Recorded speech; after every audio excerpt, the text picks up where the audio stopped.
बेलपत्र जब हम शिव जी को चढ़ाते हैं तो शंकर भगवान को चढ़ाते समय इस बेलपत्र की जो डंडी होती है, जब हम भगवान देवाधिदेव महादेव को समर्पित करते हैं तो डंडी का भाग आपकी विपरीत दिशा में होता है।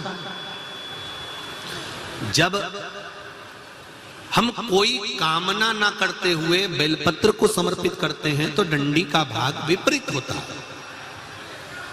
पर जब हमारी कोई कामना होती है, हम कुछ भगवान से अगर लेना चाहते हैं, मांगना चाहते हैं, भगवान से हम कुछ कहना चाहते हैं, तो ये बेलपत्री की डंडी का मुख अशोक सुंदरी की ओर हो जाता है।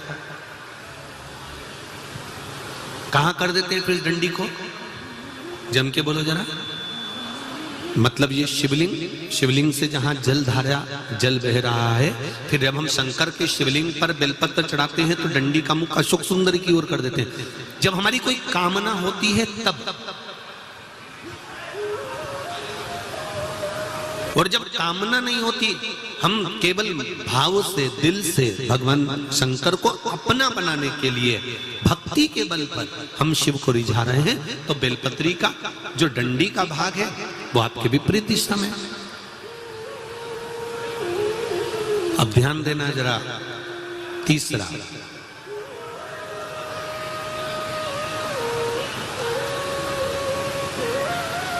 शंकर भगवान को जो बेलपत्र चढ़ती है वो उल्टी चढ़ती है।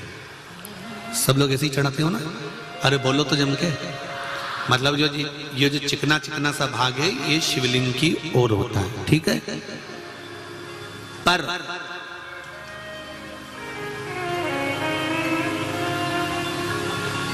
जब नंदी को बेलपत्र चढ़ती है, जब नंदीश्वर को बेलपत्र चढ़ती है, तो वो बेलपत्र उल्टी नहीं चढ़ती, वो बेलपत्र सीधी चढ़ती है। कारण, उसका क्या कारण होता है? आसन के ऊपर कोई बैठ रहा है तो आसन उल्टा बिछाओगे कि सीधा बिछाओगे? बोलो बोलो जम के। सीधा बिछाओगे ना? तो नंदी पर हम जब बेलपत्र चढ़ाते हैं तो बेलपत्र उल्टी नहीं चढ़ाना। नंदी पर जब हम बेलपत्र चढ़ाते हैं तो सीधी चढ़ाते हैं। उसका कारण क्या है कि नंदी पर भगवान शंकर आसन लगाकर बैठते हैं तो हमारी बेलपत्री का सुख उनको प्राप्त हो जाए।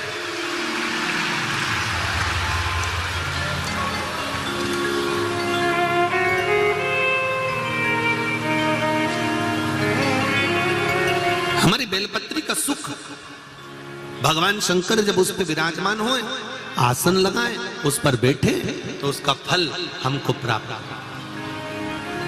उसका फल हमको मिले। 20 साल, 7 साल, 21 साल संतान नहीं हुई, आपने डॉक्टर को दिखा लिया, जगह जगह जाकर होया है। अब एक काम करो, सफेद आंकड़े की जड़ तुमरुका जी का नाम लेकर 21 बार शिव जी के मंदिर में शंकर जी पे से घुमाकर कमर में उसी मंदिर में शंकर भगवान का शिवलिंग देखकर बांधो, रजस्वला धर्म के साथ में, और उसको कहकर बांधो, सारे डॉक्टरों के पास होकर आ गई हूं, तू ही बचा था। मैंने सारे सहारे छोड़ दिए, बस तेरा सहारा सब छोड़ दिए, अब कुछ नहीं बचा, अब केवल तू बचा है।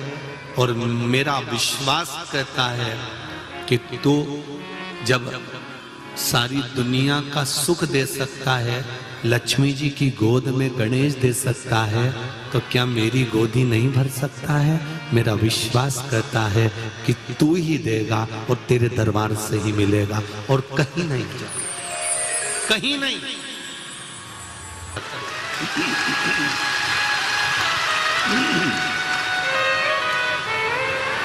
वह भी फलीभूत हो। जैसे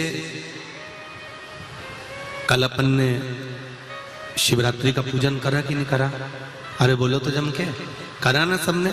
शिवलिंग का निर्माण करा, पूजन करा। आप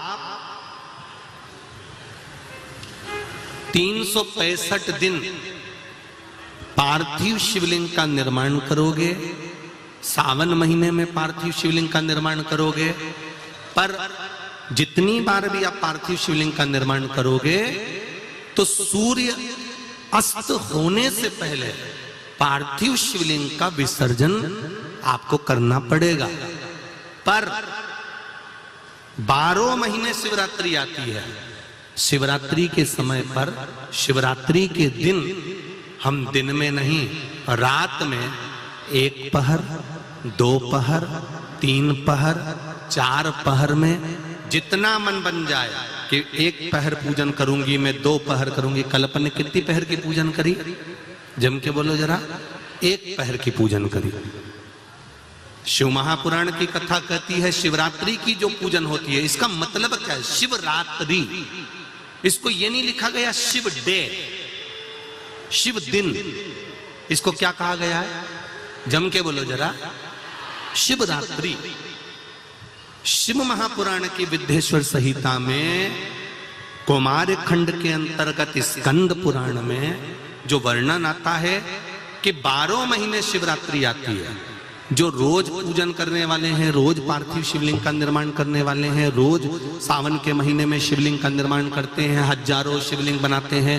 तुम लाखों शिवलिंग का निर्माण कर लो, पर सावन के महीने में या 365 दिन शिवलिंग बनाओगे तो वो शिवलिंग तुम्हें सूर्य अस्त के पहले विसर्जन करना पड़ेगा। पर शिवरात्रि के दिन जो तुम शिवलिंग का पूजन कर रहे हो वो रात्रि में अगर करते हो तो 1 पहर का करते हो तो 1 पहर की पूजन करने के बाद विसर्जन कर दो। 2 पहर का करते हो तो 2 पहर की पूजन करने के बाद विसर्जन कर दो। 3 पहर का करते हो 3 विसर्जन कर दो।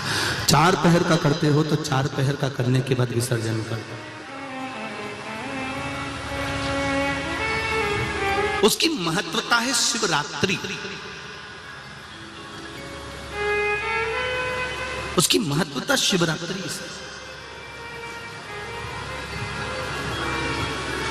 कई लोगों के मन में संशय जाग जाता है कि गुरुजी सूर्य अस्त के बाद क्या हम शिवलिंग की पूजन कर सकते हैं, क्या विसर्जन कर सकते हैं?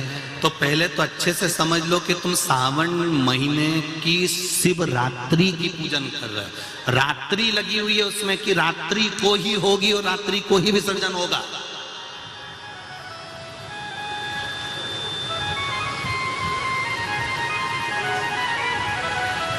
और जो नी पढ़ा लिखा हो तो गीता प्रेस गोरखपुर की जो पंडित प्रदीप मिश्रा जी पोथी पढ़ते हैं उसको लिया,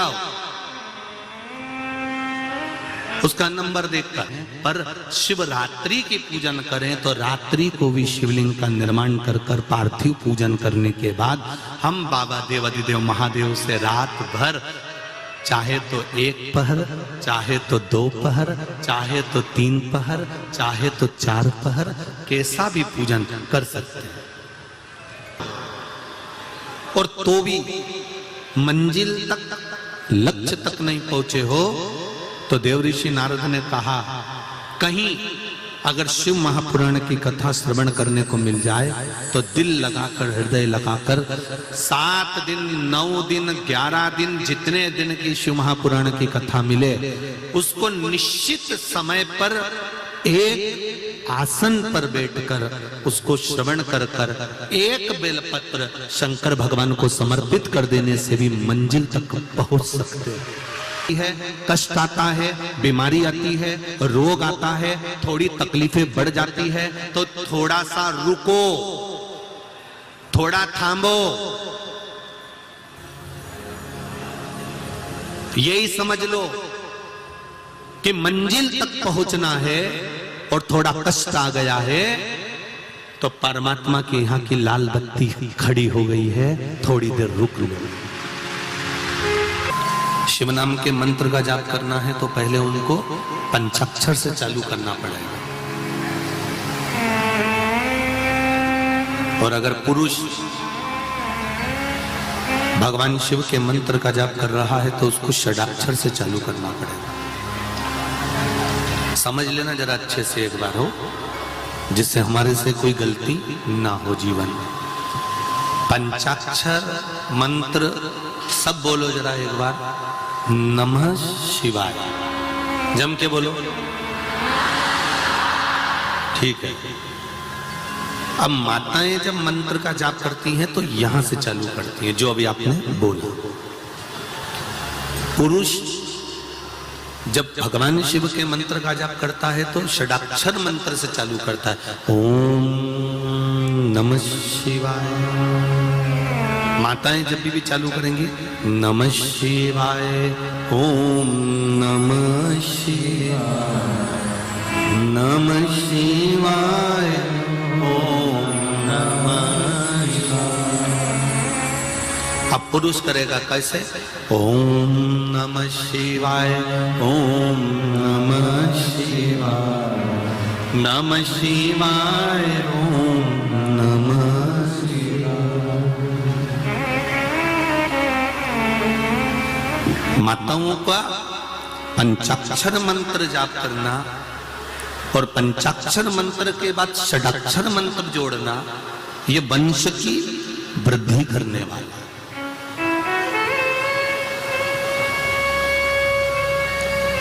एक और बात अच्छे से समझ लो, किसी का अचानक एक्सीडेंट हो गया,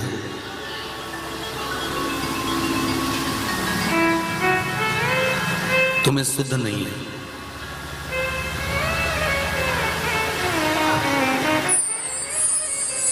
तुम्हें भान नहीं है, स्मरण नहीं है, और सूचना मिली तुम्हें अचानक कि एक्सीडेंट हो गया है और जीव बड़ा तकलीफ में है। घर के लोगों को अगर मालूम पड़ा है कि एक्सीडेंट हुआ है तो मेरा माताओं से निवेदन है उसी समय पर 5 या 7 बार पंचाक्षर मंत्र का जाप करना प्रारंभ कर देना चाहिए।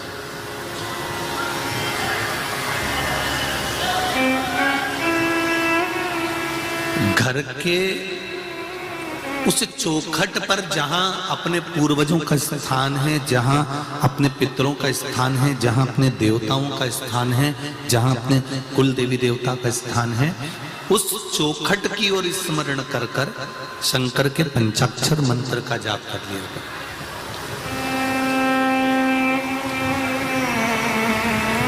ये निश्चित है कि काल की घड़ी से महाकाल उसको निकाल कर वापस ले आएगा, ये निश्चित है। हाँ, जिसकी आ गई उसको तो बचाना, वो कहते हैं ना, जन्म मरण और परण, ये 3 तो देवाधिदेव महादेव के पास में है। तो ये निश्चित मृत्यु तो आना है, मृत्यु तो कभी भी किसी की कर का मंत्र जाप करें तो षडाक्षर से चालू ना करें। स्त्री जब भी मंत्र का जाप करे तो पंचाक्षर से चालू करे। अब आप लोग चालू हो जाए, नमः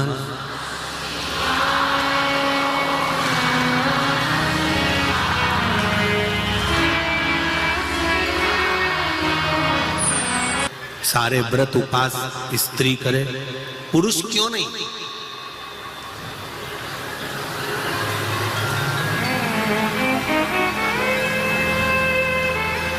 फिर समझ लेना, अभी कथा में कहा शंकर भगवान का आधा स्वरूप, भगवान देव अधिदेव महादेव का आधा स्वरूप संसार में मृत्यु लोक में जितनी स्त्री जन्म लेती है उसमें शंकर भगवान का आधा स्वरूप विराजमान रहता है। इसलिए जब तब साधना, उपासना, व्रत, नियम, धर्म ये स्त्री कर सकती है, पुरुष के बस की बात नहीं।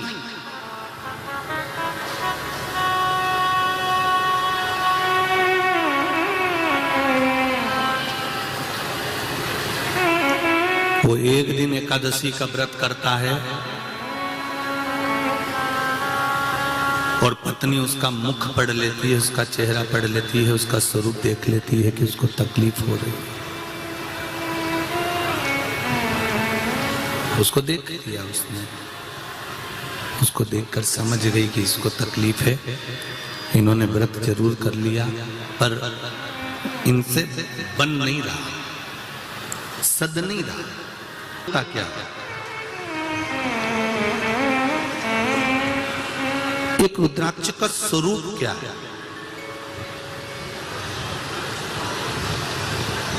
हम पहले भी कथा में कहे कि पूरी दुनिया से तुम 1 लाख का, 5,000 का, 25,000 का, 10,000 का, 50,000 का रुद्राक्ष लेकर आ जाइए और उस रुद्राक्ष को आप भले पानी में गला लो, उस रुद्राक्ष को भले आप धारण कर लो, पर कुबेरेश्वर धाम का जो रुद्राक्ष है, जिसको शिवरात्रि के समय पर बाबा देवाधिदेव महादेव के भाव से सिद्ध किया जाता है, उस रुद्राक्ष को कोई कीमत से नहीं, निशुल्कता के भाव में, अभी तो थोड़ी व्यवस्था नहीं है इसलिए उसको हम लोग नहीं दे रहे हैं, पर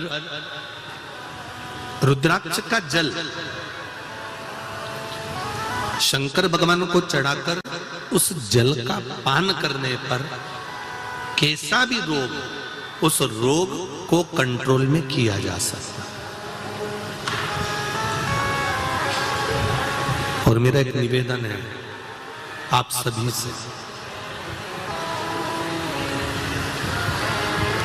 जो भी रुद्राक्ष आपके घर में है, जो भी रुद्राक्ष आपके यहां पर विराजमान है, हम ये नहीं कहेंगे कि उसका कोई मोल तत्व नहीं है। जो रुद्राक्ष आपके यहाँ है, जब तक कुबेरेश्वर धाम का रुद्राक्ष आपको नहीं प्राप्त होता, तब तक आपके घर के रुद्राक्ष का भी जल आप शंकर भगवान को समर्पित।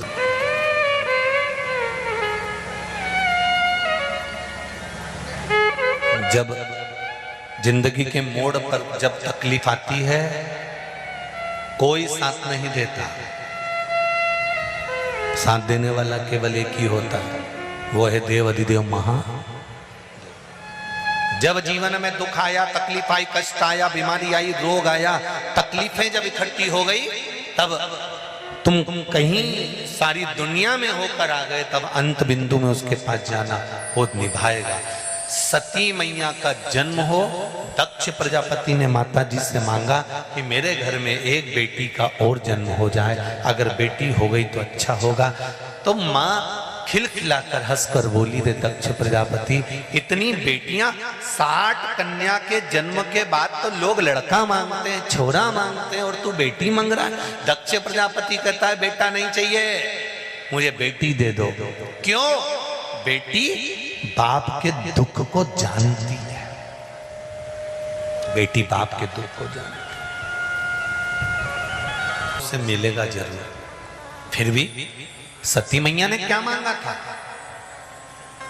कुंभज ऋषि ने कहा, कथा सुनने के लिए जब सती बैठी तो उसके मन में आया कि विवाह होने के बाद तो मेरे पति को मुझे कहीं घुमाने ले जाना चाहिए, पर इन्होंने तो मुझे कथा में लाकर बिठा दिया। उससे अच्छा है ये मेरा शरीर ही जलकर भस्म हो जाए तो ठीक है। शंकर भगवान से कुंभज बाबा कहते हैं, तुम्हें राम का दर्शन होगा, क्योंकि तुमने राम का दर्शन मांगा था। इसने मांगा था कि शरीर जलकर भस्म हो जाए, तो सती का शरीर जलकर भस्म होगा। मेरा माताओं से हमेशा निवेदन रहा है, शिव महापुराण की कथा में जब भी बैठो, कुछ भगवान शंकर से अपने लिए मांगो। ये नहीं कि इसका बुरा कर दो, कि इसका बेकार कर दो, नहीं, अपने लिए मांगो। जैसे श्रावण महीने का श्रावण महीने का शिवरात्रि आती है, तो आज अपन लोग सब अपने अपने घरों में बैठकर अभिषेक करेंगे। घरों में बैठकर क्यों अभिषेक करेंगे? कहा गुरुजी मंदिर में हम पार्थिव शिवलिंग बनाए या यहाँ बैठकर बनाए, तो क्या नहीं बना सकते? नहीं, घर पर बैठकर अभिषेक इसलिए करो क्योंकि शिवरात्रि श्रावण महीने की है। इस दिन माता लक्ष्मी 33 कोटि देवी देवताओं के साथ जहाँ पार्थिव शिवलिंग का निर्माण होता है, उस स्थान पर कुबेर का भंडार भरने के लिए तत्पर खड़ी रहती, इसलिए घर पर करो। जो बाहर से आए हैं उनके लिए यहाँ व्यवस्था वो कर ले, मना नहीं, परंतु जहां तक हो सके अपने अपने घरों में शाम को 7 बजे से 8 बजे तक आज बैठकर, और टीवी की आवाज कम नहीं होना चाहिए। ना मोबाइल की आवाज कम, दमदारी से चालू कर कर हर गली गली मोहल्ला मोहल्ला क्षेत्र क्षेत्र में भगवान शंकर का गुणगान की आवाज आना चाहिए, जिससे प्रत्येक संसार का कोई पापी से पापी जीव हो उसका भी उद्धार हो जाए, उसका भी कल्याण हो जाए। करो।